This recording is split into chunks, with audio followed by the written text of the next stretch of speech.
শূন্যপদের তুলনায় নিয়োগ না হয় রাজ্যে দিন দিন বাড়ছে বেকারের সংখ্যা। রাজ্যে কর্ম বিনিয়োগ দপ্তরের সর্বশেষ দেওয়া তথ্য অনুসারে রাজ্যে এই মুহূর্তে বেকার পিএইচডি ডিগ্রি রয়েছেন 391 জন। তবে এই সংখ্যা আরো বাড়বে, কারণ রাজ্যে হাজারো যুবক যুবতী দেশের বিভিন্ন বিশ্ববিদ্যালয় থেকে পিএইচডি ডিগ্রি উত্তীর্ণ।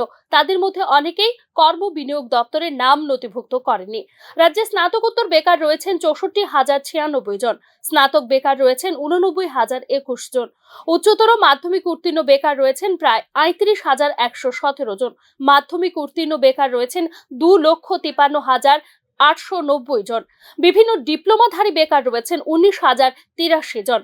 কর্ম বিনিয়োগ দপ্তরের পরিসংখ্যান অনুযায়ী মাধ্যমিক উত্তীর্ণ ডিপ্লোমাধারী বেকারের সংখ্যা রয়েছে 12,649 জন, মাধ্যমিক উত্তীর্ণ বেকার রয়েছেন 67,664 জন, আইটিআই উত্তীর্ণ বেকারের সংখ্যা প্রায় 8,788 জন, engineer diploma degree master degree মিলিয়ে বেকার রয়েছে প্রায় 15,000। তাৎপর্যপূর্ণভাবে MBBS, MD, MS, BDS, MDS, homeopathy, Ayurvedic নথিভুক্ত বেকার চিকিৎসক পরিসংখ্যান হলো প্রায় 3,000। নার্সিং উত্তীর্ণ, ল্যাব টেকনিশিয়ান সহ অন্যান্য মেডিকেল কোর্সে উত্তীর্ণ সহ আইটিআই পাস মিলিয়ে বেকার রয়েছেন প্রায় 9,000।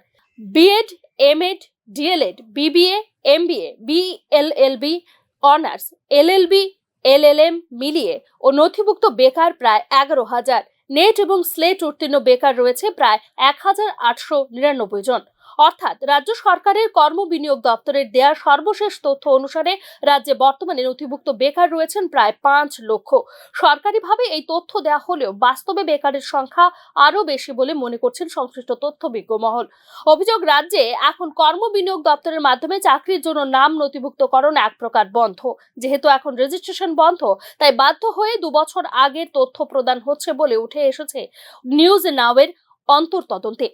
রাজ্যে গত 7 বছর ধরে কর্ম বিনিয়োগ দপ্তরের মাধ্যমে কোনো সরকারি চাকরি হচ্ছে না, তাই কর্ম বিনিয়োগ দপ্তরে এসে বা অনলাইনে পর্যন্ত রেজিস্ট্রেশন করছেন না রাজ্যের বেকার যুবক যুবতীরা।